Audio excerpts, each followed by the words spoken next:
Hi అండి. Welcome back to our channel Shravana Jyothi vlogs.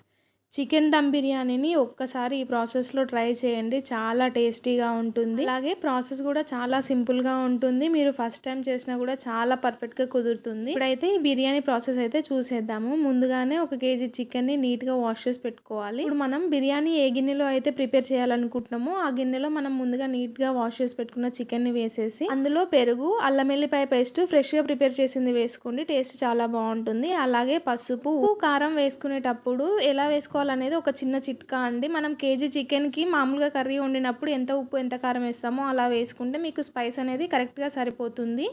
ఇప్పుడు అందులో సన్నగా తరిగిన పచ్చిమిర్చి, సన్నగా తరిగిన ఆనియన్, ధనియాల పొడి, గరం మసాలా, అలాగే ఒక నిమ్మకాయ పిండాలి. ఇప్పుడు అందులో కేజీ కర్రీకి సరిపడా ఆయిల్ పోసి ఈ మసాలాలన్నీ చికెన్కి బాగా పట్టేలాగా మంచిగా కలుపుకోవాలి. ఇప్పుడు ఇందులో కొద్దిగా కొత్తిమీర, కొద్దిగా పుదీనా వేసి మరొకసారి కలుపుకొని మూత పెట్టి 1 గంట సేపు నానబెట్టుకోవాలి.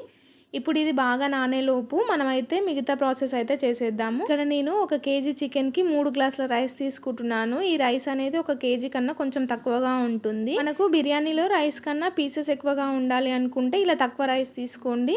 లేదు మనకు రైస్ ఎక్కువగా ఉండాలి అంటే రైస్ క్వాంటిటీ కొంచెం పెంచుకోవచ్చు.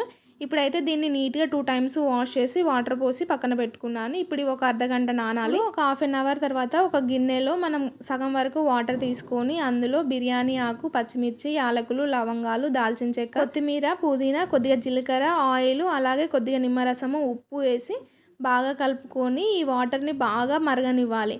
ఇప్పుడు ఈ వాటర్ అంతా బాగా మరిగేలోపు మనమైతే ఇంకో పక్కన చికెన్ అయితే ఉడికించుకోవాలి. ఇప్పుడు ఈ వాటర్ మొత్తం బాగా మరిగిపోయిన తర్వాత అందులో మనం ముందుగా నానబెట్టి పెట్టుకున్న బాస్మతి రైస్ వేసి ఉడికించుకోవాలి. ఇక్కడ మనకి ఈ రైస్ ఉడికేలోపు మనం చికెన్ని కూడా ఉడికించుకుంటే ఏంటంటే మనకు చికెన్ అనేది మంచిగా ఉడుకుతుంది. అంతే కాకుండా ఈ మసాలాలన్నీ చికెన్ పీసెస్కి పట్టి చికెన్ ముక్కలు అనేవి చప్పగా ఉండకుండా స్పైసీగా సూపర్ టేస్టీగా ఉంటాయి. చాలామంది బిర్యానీ అనగానే అందులో పీసెస్ చప్పగా ఉంటాయి అనుకుంటారు. కాదండి, ఒక్కసారి ఈ ప్రాసెస్లో ట్రై చేయండి. పీసెస్ కూడా చాలా టేస్టీగా ఉంటాయి. ఇప్పుడు ఇదైతే ఒక 80% ఉడికిన తర్వాత దీంట్లో నుంచి వాటర్ అంతా తీసేసేయాలి. ఇక్కడ చికెన్ కూడా ఉడికిపోయింది. ఇప్పుడు దీన్ని ఈవెన్గా స్ప్రెడ్ చేసుకొని దాంట్లో మనం ముందుగా ఉడికించి పెట్టుకున్న రైస్ని వేసి ఈవెన్గా స్ప్రెడ్ చేసుకోవాలి. ఈ విధంగా స్ప్రెడ్ చేసుకున్న తర్వాత దీనిపైన కొద్దిగా కారము, ఉప్పు, ధనియాల పొడి, గరం మసాలా, పుదీనా, కొత్తిమీర, అలాగే ఆయిల్లో మంచిగా ఫ్రై చేసి పెట్టుకున్న ఫ్రైడ్ ఆనియన్స్ కూడా వేసుకోవాలి. కాకుండా మనం ఆనియన్స్ ఫ్రై చేసిన ఆయిల్ ఉంటుంది కదా, దాన్ని కూడా వేసుకోవాలి. అలాగే కొద్దిగా నెయ్యి, ఒక చెక్క నిమ్మరసం పిండి మనం దీన్ని దమ్కి పెట్టుకున్నామంటే మనకైతే ఎంతో టేస్టీగా బిర్యానీ అనేది రెడీ అయిపోతుందండి. ఈ ప్రాసెస్లో ఒకసారి బిర్యానీ ట్రై చేయండి, తప్పకుండా నచ్చుతుంది. అలాగే చాలా పర్ఫెక్ట్గా కూడా వస్తుందన్నమాట. రైస్ పైన ఈ విధంగా అన్నీ వేసుకున్న తర్వాత మూత పెట్టేసి దీన్ని గ్యాస్ పైన పెట్టుకొని దానిపైన కొద్దిగా బరువు పెట్టుకొని గ్యాస్ని మీడియం ఫ్లేమ్లో అడ్జస్ట్ చేసుకొని 8 to 10 minutes ఉడికించామంటే టేస్టీ అయిన చికెన్ దమ్ బిర్యానీ అయితే రెడీ అయిపోతుందండి. మీరు చూడండి, చూస్తేనే అర్థమవుతుంది ఎంత పర్ఫెక్ట్గా వచ్చిందనేది.